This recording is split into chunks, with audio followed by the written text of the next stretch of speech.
Thank you, Steve.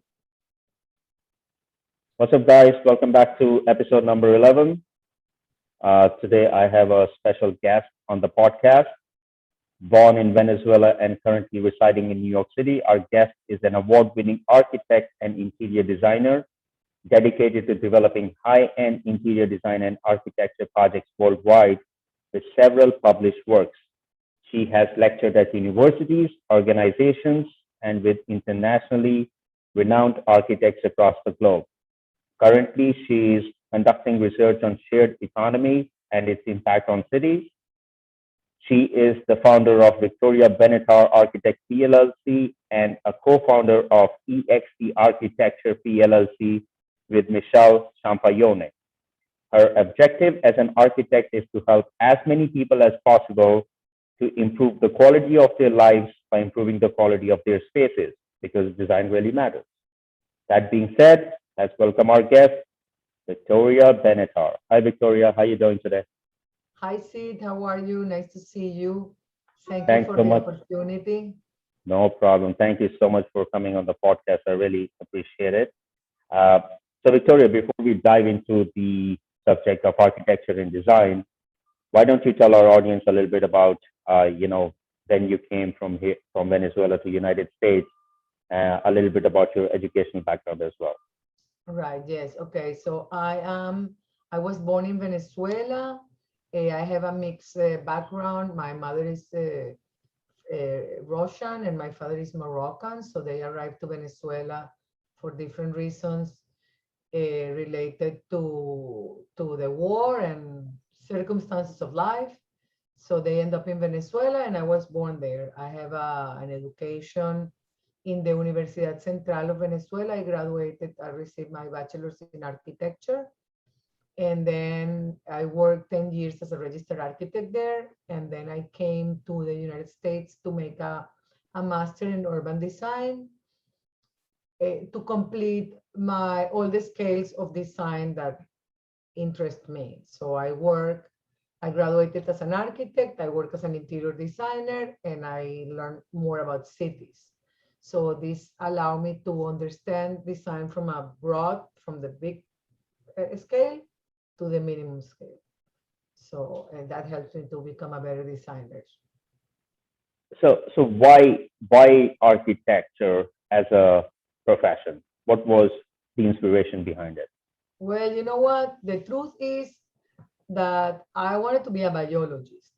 I always thought that I wanted to be a biologist because biology, I thought when, you have to decide what you want to be for all your life when you are 16, 17 years old. So what do you know?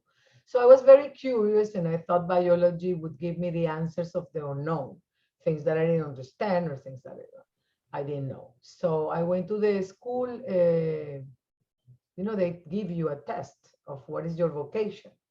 And they told me that I have a very strong artistic interest and I have a very strong social interest, that I would be doing good in any of those. So I put together in my head, I was 16, I said, what is artistic and social? So I figured, okay, I think architecture is artistic and social, you know? Oh wow. And very naively, I went naively because, and I was so lucky because I really like it. And I have been doing this for 35 years. But it was a very naive and at the same time honest decision. I said, okay, so I moved to this. And the bottom line, I had like this social concern since I was young, and I still have now. I have went through all these phases of design. You know, in the 80s, design was this thing that you have to. So you had to have, and I was not sure if it really was so important or it was a frivolous activity that you do for rich people or for certain. And then I realized in all these years working that the design has consequences, and design can improve your lifestyle, and we can talk about it a little bit. But then, well, that we'll talk about it in a little bit. Then I came to New York. I told you I did my master in urban design, and it was great because I understood.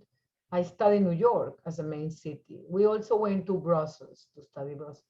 And I understood how cities impact people's living and how cities affect architecture and architecture affect interior and vice versa. So the interaction between all these forces, cities are living organisms, they can transform. So that was also like, great discovery for me, see how cities transform. It's like life itself. So, cities are like life. They transform like your life transforms. You grow, you give up some things, you change, you don't like these things anymore, this is not applicable anymore. Like cities are like that. So then I graduated, and I was lucky enough that I came with a lot of computer knowledge at that time. I came here in 94. So at that time I have a lot of computer knowledge, and it wasn't. So in the university, Columbia University, they decided to computerize all the studios, and they asked me if I could stay. So, or I said, okay, I'll stay. And then they hired me at Parsons. So that's how I started my teaching career here, Oh, doing wow. the transition between the analog drawing to digital drawing. So that's So, Victoria, let me ask you now, as you mentioned, back in the 1990s, the design was different, architecture was a different theme. Compared to now, where we have more modern technology, how has been the transformation process for you? Has it been challenging, or have you enjoyed that transformation and it has helped you evolve? No, well, as I told you, I wanted to be a biologist because I'm a very curious person, and I still become being curious. So as curious as I am, I always like to tap into new technologies and understand how these technologies work, not only for architecture, but for example, now for communication, like we are communicating by Zoom, which is Right. like a new way of communicating that, like 2 years ago it existed, but people didn't nobody use it, and now it's very trendy, and the whole communication online. And so yeah, I like technology for all aspects of life, including architecture. Now we are looking at 3D printings and CNC router to create, to build and to. So this is something, parametric architecture. These are topics that interest me. So So, I so continue being, and because I'm also an academic, I have to bring all this technology and to my students. So I have to grow. Teaching is also a good way to be up to date. Have to be up to date in technology for drawing, for teaching, for building. So so, so let me ask you now, what is it that you like the most about architecture, being an architect? well, you know what I like the most about, I would say, architecture and design. I specialize more in interior design, interior architecture. And what I like most is the power that we have using design to improve people's lifestyle. A lot of people, think that, oh, hiring an architect is expensive, I cannot do that. But not really. Like, we can really help people to create the perfect environments. Because when you live in a perfect environment, when everything works in your house, work for you. I have like a lot of time people buying furniture and say, oh my God, this apartment is terrible. This furniture doesn't fit. It's because you're buying the wrong furniture. Maybe the furniture is too big and the space is not designed properly. So when you have, if you go every day to your house and you feel this couch is too big and I cannot fit and everything is uncomfortable, you're not happy. And this on not being happy reflects in your work, in your relationships, even a simple fact that, like, where do you put your keys? So if you Right. have a little place you put your keys when you get into your apartment, the keys are always there. So you don't have to fight with your wife or with your children, where did you put the keys? And you leave the house early in the morning angry because you couldn't find your keys, you're late. So then you are angry with the elevator people that come in the elevator in the street.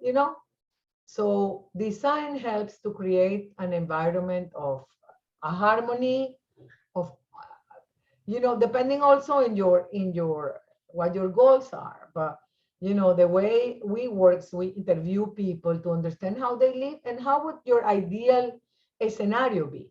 you know sometimes we can make your ideal scenario into a real scenario. So you can have, I'm going to give you an example. A friend of mine, this was not a client, this was a friend. I went to her house to visit and she was complaining about the way her house was. Said, no, I invite a lot of people for dinner and this dining room is so small. And, I see that their living room is so big and the dining room is constrained like that. So I thought, why don't you put the dining table in the living room and the living room in the dining room? You don't know. She called me still now. You saved my life. This is like so wonderful. I am, making all these beautiful dinners because, sometimes in the houses, the living room, it's not really used. The living room is just, you have a TV room, family room, but you Right. use the dining room, you use the kitchen. So some little tips like that can make your life so much better. So is it fair to say that architecture is a perspective of a very personal feel to people because of the emotions involved? Well, I would say like, when you live in a space that is efficient to you, that it's beautiful to you, that you feel that it's your retreat, because the way I see homes and offices is like that. Your home has to represent you, has to Hmm. be a reflection of yourself. And this is sometimes people don't think that way, I think, because maybe they think it's out of reach or I don't, I would be interested in understanding that. But we designers and architects, we can help to create this perfect environment. You don't have to invest a lot of money. You have to buy a couch, you have to buy a couch, right? The Right. couch can be big, the couch can be small. So, it's not about investing the money, it's how you invest it, you know, to Right. create this space in which you feel that you are the king or the queen of your house. This is the best feeling. You go to your, even if it's a small little space, you feel like, I'm the queen of my space. Right.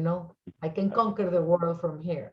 It's a different feeling that when you go to your place and it's all in, you Messy. know, disorganized. Your closet is just like, oh my, I cannot fit my things here. I have too many things. I don't know where Right. to put my books, you know. Right. Right. Right. So, so, do, so let me ask you now, as an architect, how would you describe your work style? Well, you know what? This is also, I work for my clients. So it's not about me, it's about them. So Hmm. it's not about my style. It's about how they live. So people have to show me how they live or how they want to live.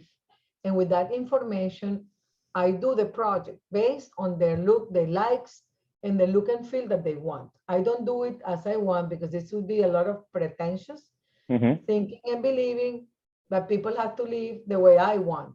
When I was young, I thought that way, I thought that way. And what happened was that, as soon as I left, people arranged their stuff how they wanted. So I realized this doesn't work. I'm, you know, I'm, I was a little egotistic back then when you're young, you see things differently. So I realized that it was not about me. It's about my clients and how they want to live. And I have to be a medium to give them what they want in their own style, even if I don't like it. I don't really have to like it because it's not my style, it's not my house. You have to like it.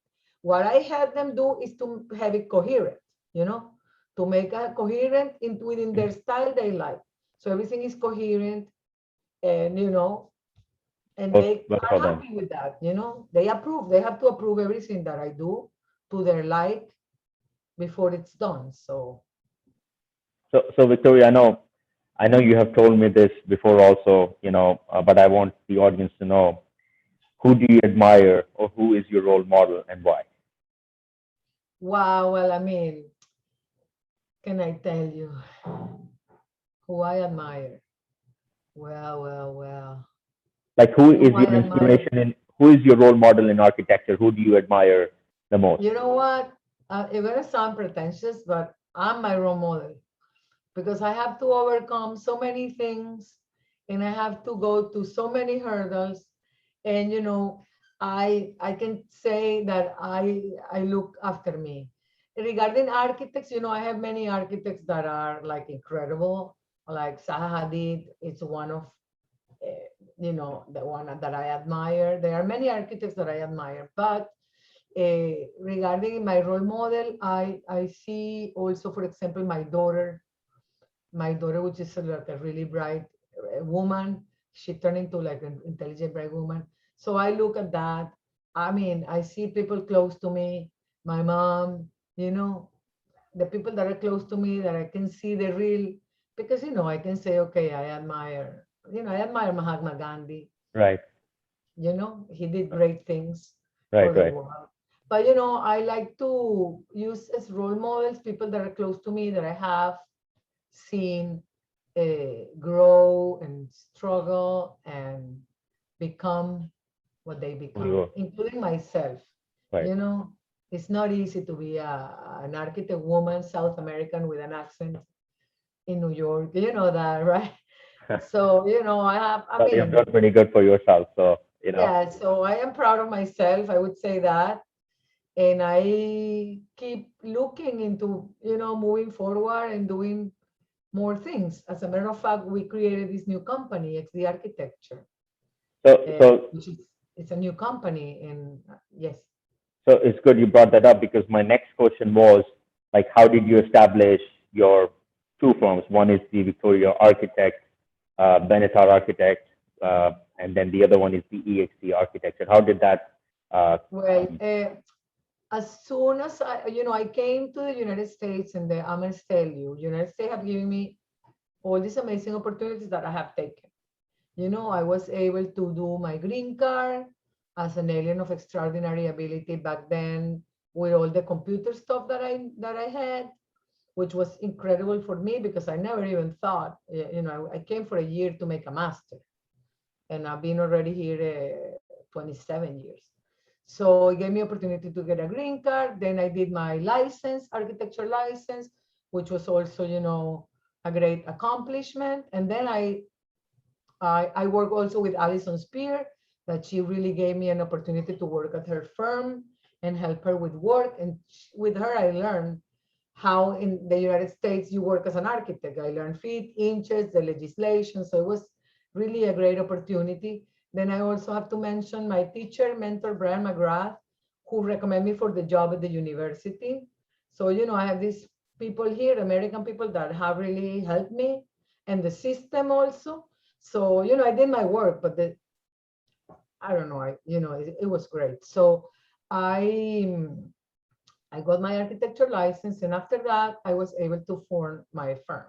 You cannot have an architecture firm if you don't have a license. License? Okay. So, I was working for many years, like, I don't know, since 99. And then in 2016, 2015, I met my partner at school. We were teaching together. And we were talking about how great would be to create systems that would help people live better. We have similar approaches. And the idea of a system and how can we create systems. And we decided to make a company to do that. And we were working once a week, on a specific project to create a system for the home. A system that allows flexibility and allows for the home to work efficiently. Okay, we start working that. Then, like 4 or 5 years ago, or 4 years ago, we decided to join forces and to start working together. And now we are working on a 24-hour spaces. And it's funny because we were working on spaces that perform for 24 hours before COVID. And with COVID, it's proven that your space needs to perform for 24 hours. What does that mean? That you need your space to be able to, you need to sleep, you need to work, you need to entertain, you need to exercise, you need to do all the activities for a family, even if you're alone, if you're your husband or your couple, your partner, or with your children, a space has to perform for 24 hours for everybody at the same time. So we are working on that.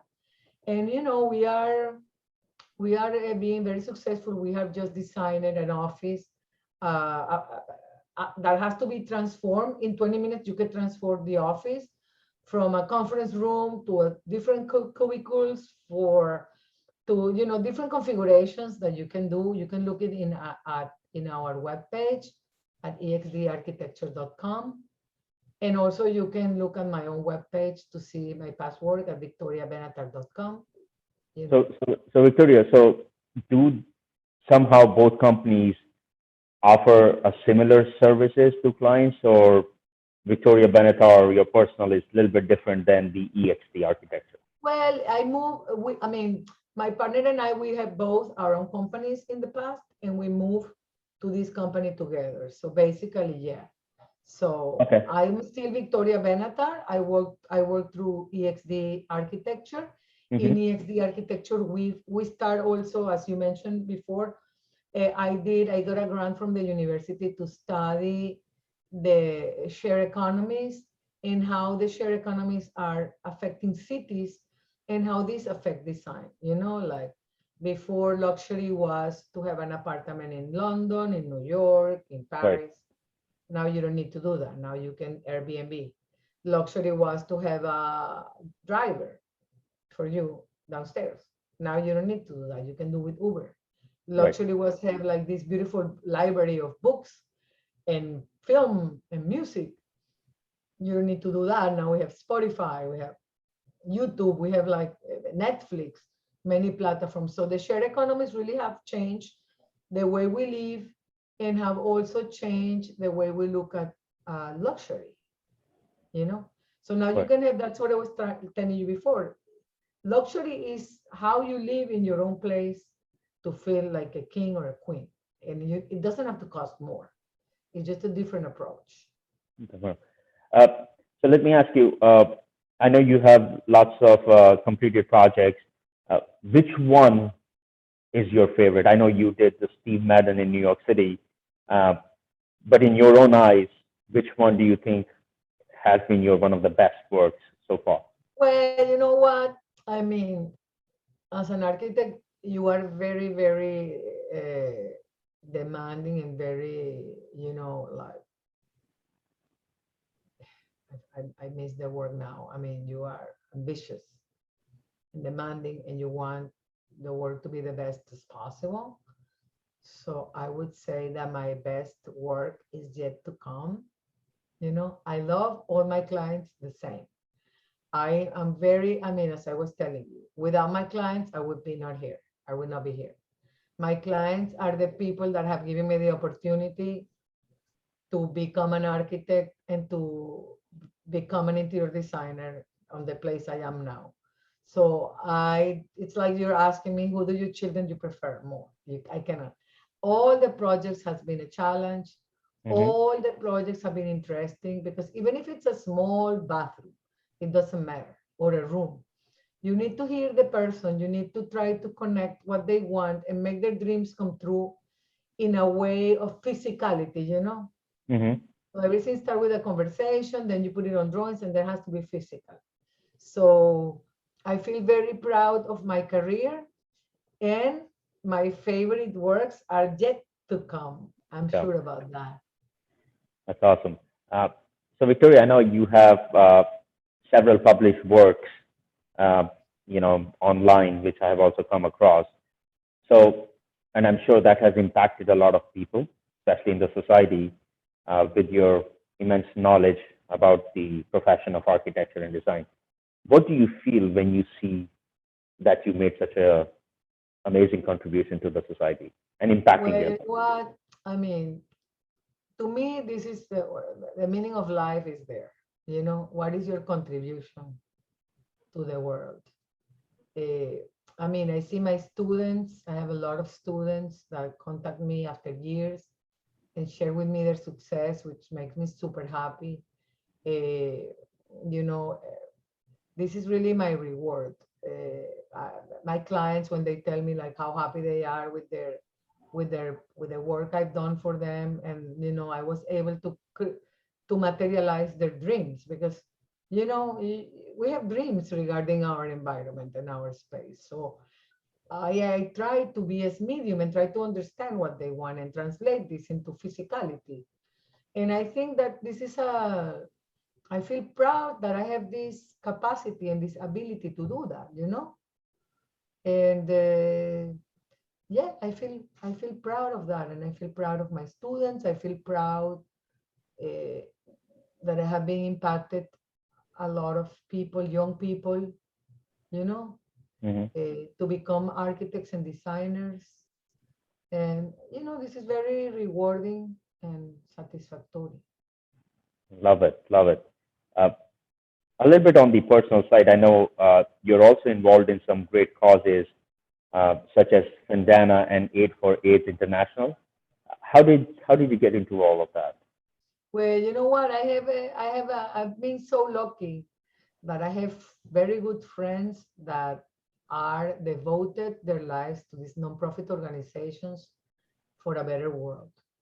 As I told you at the beginning, when I did the vocational test, they told me that I have a big social concern about society.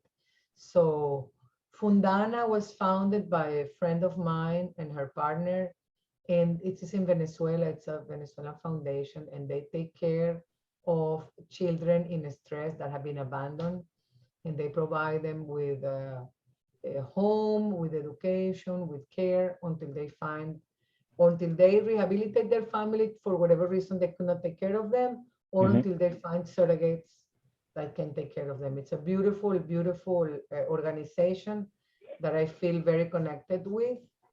And 848, which is also an amazing organization, which it's dedicated to recycle medication for HIV Hmm. that has not been used in the United States Hmm. and sent to other countries for patients that cannot afford it.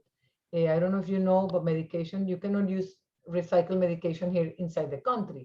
But if you use it outside, it's an humanitarian cost. So 848 have also projects 8 for Life, which is creating well-being with the children. They provide milk for infants. It originally was done for the children that have HIV mothers, but now it has been Hmm. grown. Hmm. So, these are organizations that I feel very connected and that I feel lucky to participate with and lucky to have these friends that take care of that. And I told them, you make me a better person just to have you in my life. So I think it's great. So That's, that's if I can beautiful. help, I help. Victoria, I know we are short on time here. I just have a couple of more questions before I let you go. Uh, who is your ideal client, and why should someone choose you? Well, you know what? My dream these days, with all this empty office buildings and the retail situation in Yeah, cities, yeah. my dream work would be to convert one of the office building into a mixed use building to create a community, you know, Hmm. in which the community can be self-sustained. So you convert all this space with mixed use. So there are apartments, big apartments, Oh, small apartments, mini apartments, offices, retail, daycare, supermarket, the roof with a garden, like when eating garden. that's right. So, so to create the community, so everybody in the building, they're part of the community and everybody help each other. If you have children and maybe you are alone, you can help, with your neighbor, with the children, or with the dog walking, or with business, share your office. I mean, we live in a shared economy.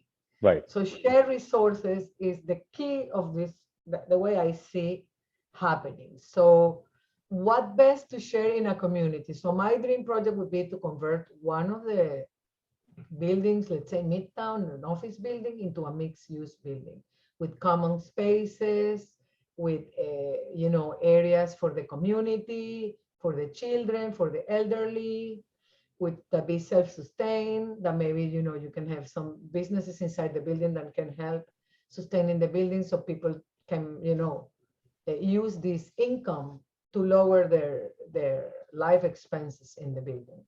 I would like, that would be my dream project.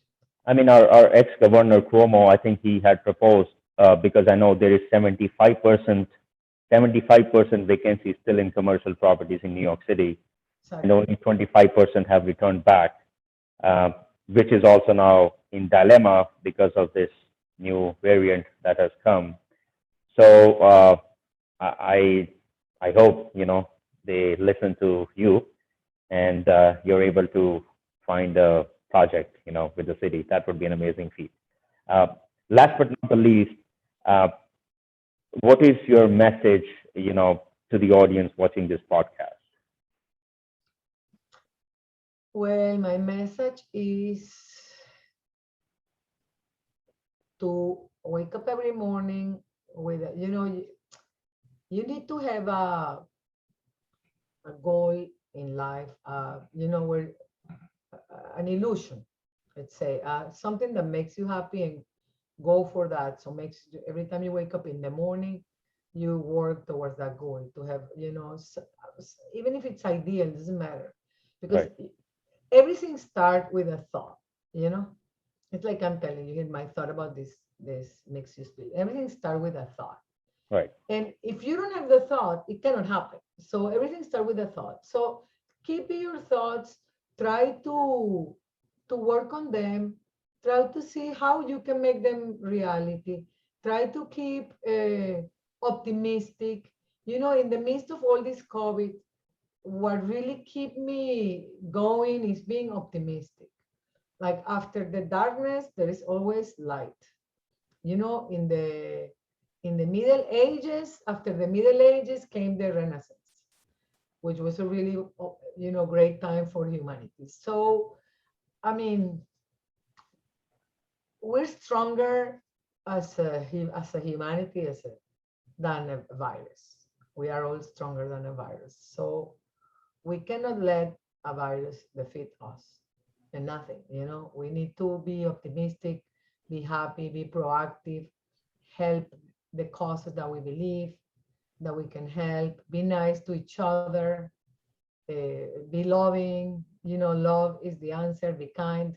Maybe I sound a little hippie, but that's that's what have been helping me to keep my head in my place, help my students, help my family, help myself. That's the message I can give. Keep optimistic and focus, and don't let negative thoughts take over. Well, Victoria, I mean, this has been a blast having a conversation with you. I know, it's been a few years since we spoke to each other via, as we can say, Zoom here. So, thank you so much for coming to the podcast. I mean, for considering this to begin with. And I am very grateful and I'm very happy that I had the opportunity to have an amazing person like yourself on this channel. Thank you so much, Sid. I'm I'm a regular human being trying to survive like everybody else, but with a positive attitude. And and being humble. That's another thing that it's important to be humble, even if you have as much success. And I want to thank you also for inviting me to your podcast. I hope that my humble words are of help to people, and it serves some purpose. Definitely, definitely.